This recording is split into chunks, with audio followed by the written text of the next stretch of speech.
Artigo 5 da Constituição Federal. Inciso 6. É inviolável a liberdade de consciência e de crença, sendo assegurado o livre exercício dos cultos religiosos e garantida, na forma da lei, a proteção aos locais de culto e às suas liturgias. Inciso 8.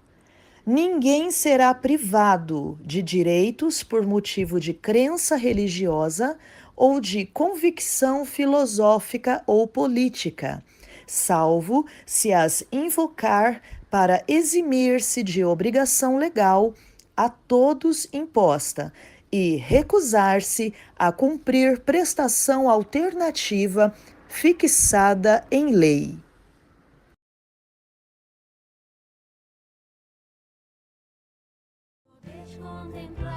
Boa tarde, você ouvinte da Rádio Resgate. Agora são exatamente 13 horas e 58 minutinhos. Está começando o programa Verdade Verdadeira com o pastor Márcio Aranda. Boa tarde, pastor. Boa tarde. Obrigado aí, Cleitinho.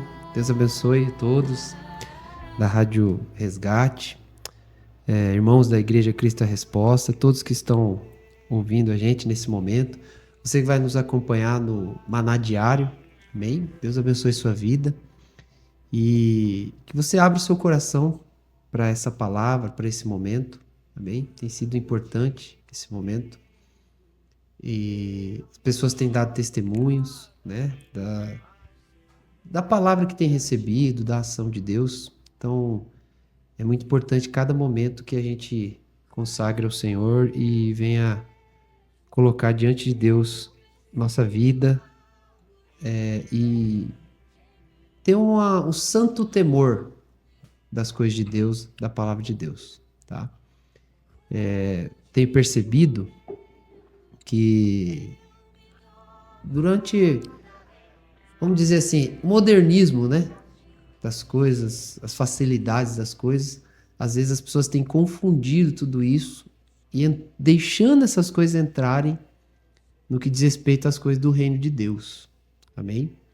É como, por exemplo, aquele filho que sempre dá a benção para o pai e para a mãe, né? Sinal de respeito. Não é nem um ato religioso, né? É um sinal de respeito. Tem cultura e tem... Aí de repente ele para. Aí o pai olha e fala, ué, né? Meu pai mesmo falava, cadê minha benção? Aí ele falava assim. Na verdade, ele que me abençoava, né? Mas ele falava assim, cadê minha benção? Porque ele não estava falando do gesto. Ele estava falando, cadê o respeito, a consideração, né? Então, existe um princípio no reino de Deus que não devia existir, né? Vamos dizer assim. Jesus revela, mas não deveria existir, que é de familiaridade, vamos falar linguagem fácil, né, pra gente, se acostumar, né? Quando fala que o reino de Deus é novidade, gente, não é que é novidade só, eba, novidade, porque a parte da novidade né?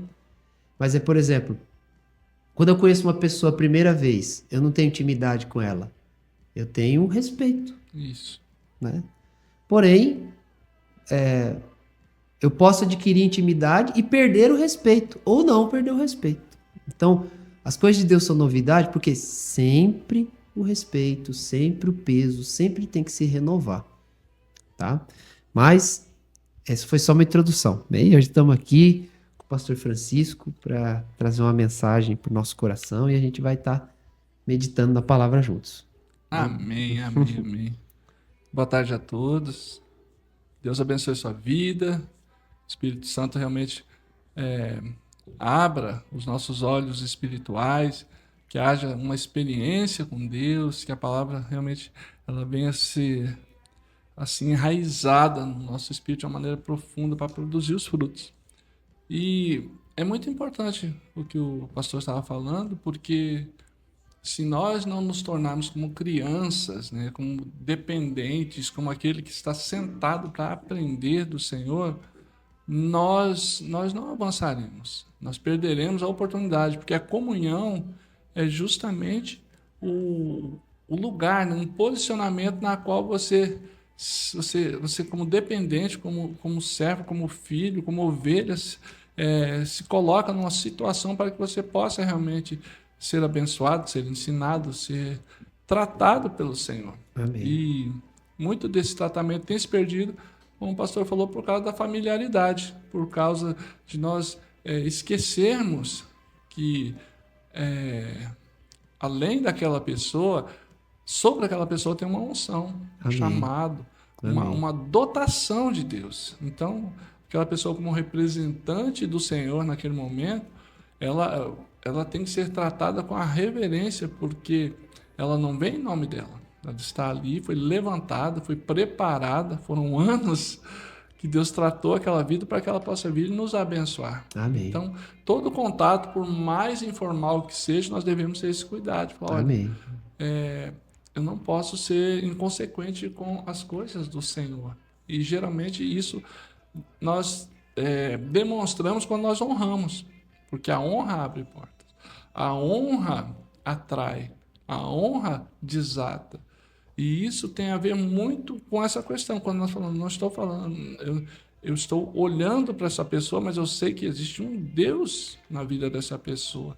Então, essa pessoa, ela traz em si uma realeza que eu preciso honrar. Então, é disso que se trata. Nós precisamos voltar para esse lugar. Muitas vezes nós temos uma dificuldade grande de acessarmos as coisas do Senhor, porque quando ele fala para nós voltarmos para esse lugar, é voltarmos para aquele momento em que realmente nós estávamos aptos a ser ministrados. Porque havia um temor reverente, havia um respeito, uma atenção, havia, um cuidado, uma preparação, e de repente a gente pode ter saído desse lugar. Amém. O Senhor quer que a gente realmente retorne para ele. Hoje a gente vai ler um texto da palavra do Senhor, que hoje o Senhor vai falar com a gente sobre responsabilidade. Amém. A igreja tem sido muito ministrada sobre responsabilidade, e eu acredito que é um tema que o Senhor trouxe para nós. Amém. É algo que o Senhor tem nos chamado a essa realidade. E talvez isso seja revolucionário na sua vida, porque talvez você esteja no reino de Deus como se você fosse um clandestino, porque você não entendeu os princípios, você não está seguindo aquela constituição do céu, e o Senhor quer nos de gaiato no navio. Exatamente. Verdade. Eu estou aqui, Boa palavra. escondido no porão. E o Senhor falou, não, você não vai entrar aqui. Você não entrou aqui por um coiote, não é isso? Você entrou aqui pelo sangue de Jesus, você foi comprado. Você é um cidadão do céu, mas você tem que entender como é que as coisas funcionam. E a responsabilidade é um traço de um filho de Deus. Amém. Isso A mesmo. responsabilidade é uma referência de um cidadão do céu. E como é que a gente trata essa responsabilidade? Eu vou ler um texto para nós. Está em Gênesis, no capítulo 13. É um pouco longo, mas eu faço questão que você absorva, porque as palavras de Deus são vida. Amém. Então, enquanto você está ouvindo essa palavra, vida está penetrando nas esferas da sua existência, no seu corpo, no seu espírito, na sua alma. E o texto diz assim, a partir do versículo 8, em Gênesis, no capítulo 3. E disse Abraão a Ló, ora, não haja contenda entre mim e ti, e entre meus pastores e os teus pastores, porque irmãos somos. Não está toda a terra diante de ti? Ela, pois, aparta-te de mim. Não, eia, pois, aparta-te de mim. Se escolheres a esquerda, irei para a direita. E se a direita escolheres, eu irei para a esquerda. E levantou Ló os seus olhos e viu toda a campina do Jordão, que era toda bem regada, antes de o Senhor ter destruído Sodoma e Gomorra. E era como o jardim do Senhor, como a terra do Egito, quando se entra em Zoar.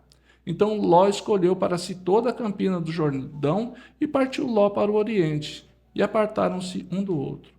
Habitou Abrão na terra de Canaã, e Ló habitou nas cidades da campina, e armou as suas tendas até Gomorra. Amém? Aqui a gente vai trabalhar uma questão muito séria. Aqui você distingue claramente o Filho de Deus vamos dizer, do clandestino, daquele que está atrás de algum benefício, porque essa é uma marca. Porque o Abraão, ele deixa claro, o lado que você escolher, você vai, porque eu vou assumir a responsabilidade disso aqui. Pode ser um deserto, não tem problema. Agora é minha responsabilidade, eu assumo esse lugar. E eu vou produzir aqui o reino de Deus. Eu não quero saber a situação que está. Desde que Deus me trouxe para esse lugar, a partir de agora eu sou a solução aqui desse lugar. Isso é responsabilidade. Isso é um traço que nós precisamos desenvolver o quanto antes. Nós hoje temos grandes problemas da igreja, é porque ninguém assume responsabilidade. As pessoas apresentam as falhas, as carências, mas ninguém assume a responsabilidade. O Senhor quer que nós sejamos o contrário disso. Eu vou dar alguns exemplos para você. Adão no paraíso. Deus falou para ele, olha, fica de boa, não precisa fazer nada, só desfruta. Se tiver alguma coisa errada, fala para mim. Não, Adão, cuida de tudo aí. Responsabilidade sua. Se vira, dá nome, controla tudo isso aí, cuida de sua mulher também. E olha que não deu certo. Nem Deus falando. Nem Deus falando. Por quê? Faltou responsabilidade. Então, a responsabilidade é um traço daquilo que o Deus espera de nós. Deus quer que a gente Ele quer nos plantar num lugar para nós levarmos a solução. As maiores dificuldades que você tem na sua igreja é porque Deus está mostrando para você resolver. Amém. E esse é uma grande diferença. Hoje, por exemplo, o reino de Deus, ele está, às vezes, ele marcha de uma maneira mais lenta do que deveria, porque pessoas que assumem responsabilidade são sobrecarregadas, porque a maioria não assume. Então, nós precisamos mudar esse quadro hoje, do nosso coração. Falar, não, eu não vou mais aguardar.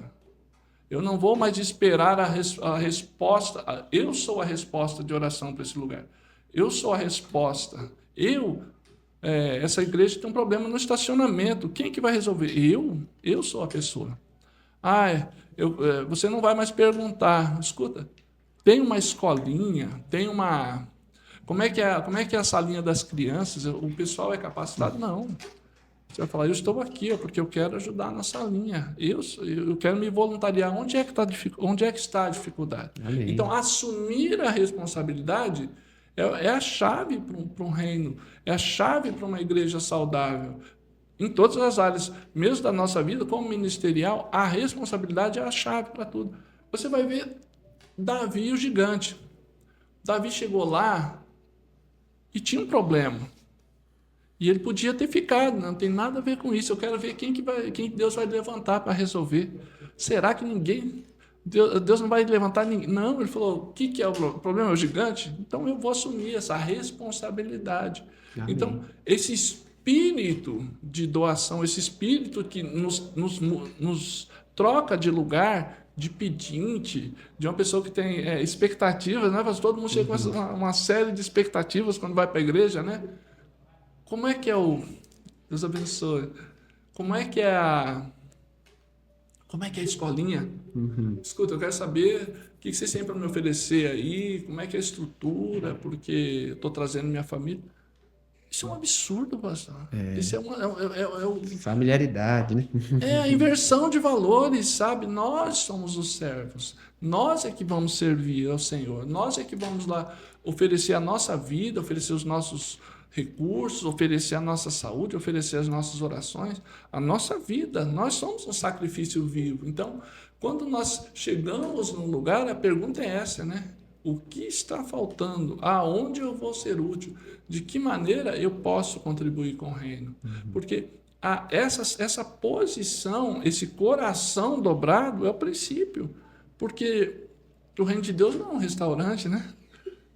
E a pessoa entra, fala, vou olhar o cardápio, ver se me agrada. Nossa, gostei disso, não gostei disso. Tem como mudar isso? Olha, é um absurdo e é o que nós estamos vivendo. E o Senhor quer destravar isso em nós. Ele falou, olha, precisamos que você entenda que as demandas do reino são as suas demandas.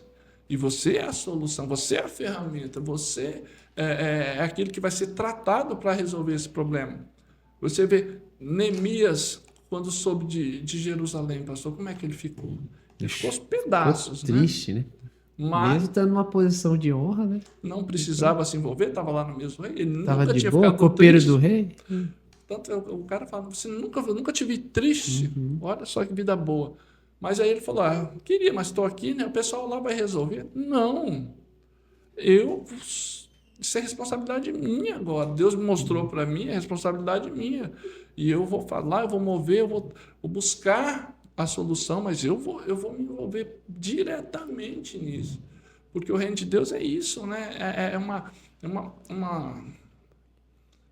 constante entrega. O senhor estava falando sobre permanentemente a gente estar alerta quanto a algumas coisas, e muitas vezes é isso, né? Muitas vezes fala, não, se eu não fizer, alguém faz. Não, alguém tem que fazer também. Não. Por que seria eu? É claro que é você, é claro que sou eu. Porque a expectativa de Deus com relação a nós é que nós sejamos extremamente proativos. Que nós tenhamos esse mesmo caráter do nosso Deus Criador, né? Ele viu uma humanidade perdida, né? Ele podia ter ficado pensando lá no céu, puxa vida, queria resolver esse problema lá da humanidade, mas certo eles vão levantar alguém. Não, ele ofereceu o sacrifício perfeito. Ele enviou Jesus. Ele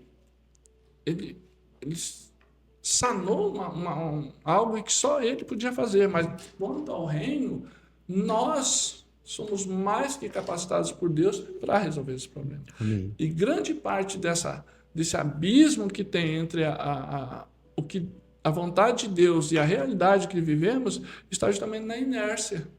Está justamente nesse olhar de uma total, vamos dizer, irresponsabilidade. Eu não tenho nada a ver com isso. O meu eu já faço, sabe? Não, isso aí, Deus vai levantar alguém.